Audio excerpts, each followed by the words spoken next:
Tere! Mina olen noortejuht Sander ja täna näitan ma sulle, kuidas teha endale telkmantlist varjualune.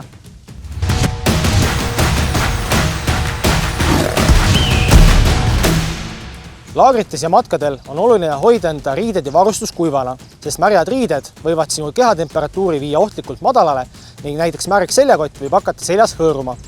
Päevasel ajal on enda kuivana hoidmine lihtne, pane selga vihmaülikond ning väljaõppe võib jätkuda. Öisel ajal või puhkehetkedel tuleks aga endale valmistada varjualune, mille saab väga lihtsasti teha näiteks telkmantlist. Nüüd näitamegi teile, kuidas seda teha. Enne varjualuse püstitamist on esimene ülesanne valida välja selleks sobilik asukoht, kus on olemas 2 paraja jämedusega puud, mille vahele saab telkmantli kinnitada. Teiseks tuleks jälgida, et varjualuse alla ei jääks suuremaid kände ega puuoksi, mis hakkaksid külje all torkima. Kolmandaks võiks valitud asukoht olla selline, kus varjualuse külgedele jääks kas madalamaid põõsaid või puude oksi, mis pakuksid varjat tuule eest. Kui sobilik asukoht on leitud, siis võib asuda varjualust püstitama. Telkmantel on transportimiseks pakitud väikese koti sisse. Kui telkmantel siit välja võtta, siis selle koti võiks panna kas endale taskusse või seljakotti, et see ära ei kaoks. Kui siia koti sisse panna endal mõni teesärk ja varusokid, siis saad endale teha improviseeritud padja. Telkmantel koosneb 2 erinevast riidest. Kõigepealt sisemisel poolel on karedama pinnaga alusriie ning väljapool on vett hülgav kiht, mis on siledam. Nagu arvata võid, siis tuleb ka varjualune püstitada nii, et see vett hülgav ning siledam pind jääb väljapoole. Minu telkmantlil on lisaks siia kinnitatud külge juba ka nöörid, mida ma küljest ära ei võta, sest muidu ma peaksin neid iga kord uuesti tegema. Oma telkmantli kotis kannan ma kaasas alati ka erinevaid vahendeid, millega seda varjualust püstitada. Komplektis kannan ma kaasas näiteks selliseid venivaid koormakinnitusi, millega on väga hõlbus seda varjualust püstitada. Lisaks on igaks juhuks kaasas ka nöör, millega saab selle varjualuse kinni tõmmata. Koti kaalu vähendamiseks teen puidust vaiad iga kord koha peal. Telkmantli püstitamiseks on mitmeid erinevaid viise ning täna näitan neist 3. Kõige lihtsama varjualuse saad valmistada nii, et 2 telkmantli otsa kinnitad puude külge ning ülejäänud 2 otsa vaiadega maa külge. Kõigepealt tuleb 1 ots kinnitada kas koormarihma või nööriga puu külge. Seejärel võtad teise koormakinnituse ning kinnitad teise otsa teise puu külge. Kinnituskohad tuleks maapinnast sättida umbes 75 cm kõrgusele. Seejärel tuleb võtta 2 puidust vaia ning kinnitada telkmantli tagumine külg maapinna külge.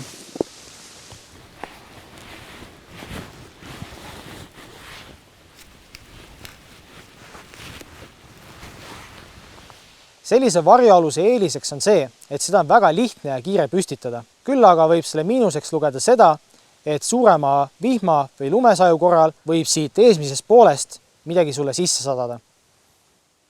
Teine võimalus on teha telkmantlist A-tähekujuline varjualune. Selleks toimi järgnevalt. Võta nööris või koormakinnitused ning kinnita need 2 puu vahele. Kõrgus vali selline, et see oleks umbes maast poole meetri kõrgusel.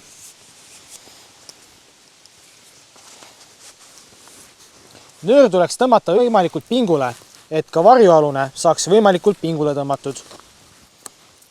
Kui nöör on paigas, siis aseta telkmantli riie nööri peale. Telkmantli keskkoht, see koht, kus on kapuuts, peaks jääma nööri peale täpselt.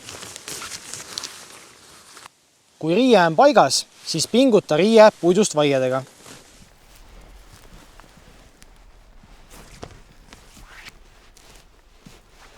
Selleks, et vihm varjualusesse sisse ei sajaks, tuleks varjualuse keskosas olev kapuuts siin oleva nööriga kinni tõmmata. Sellise varjualuse eeliseks on see, et see pakub maksimaalset kaitset nii tuule kui ka vihma eest. Miinuseks võib lugeda seda, et siia on mõnevõrra tülikam alla ronida.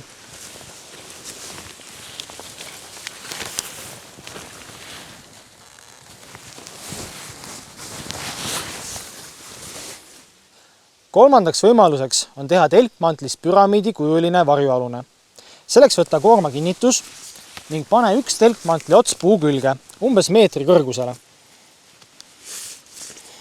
Seejärel otsi üles diagonaalis sellest kinnitusest olev ots ning kinnita see puidust vaiaga maa külge. Seejärel võtta 2 puidust vaia ning kinnita teised telkmantli otsad maa külge.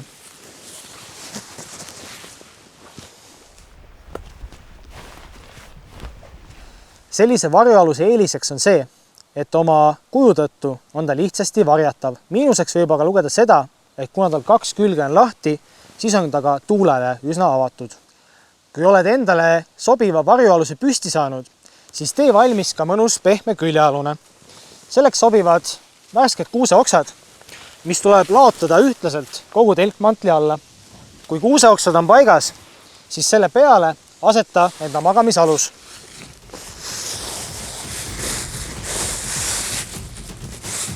Järgmisel väljaõppeüritusel kindlasti proovi sellise varjualuse all ööbida. Aitäh vaatamast!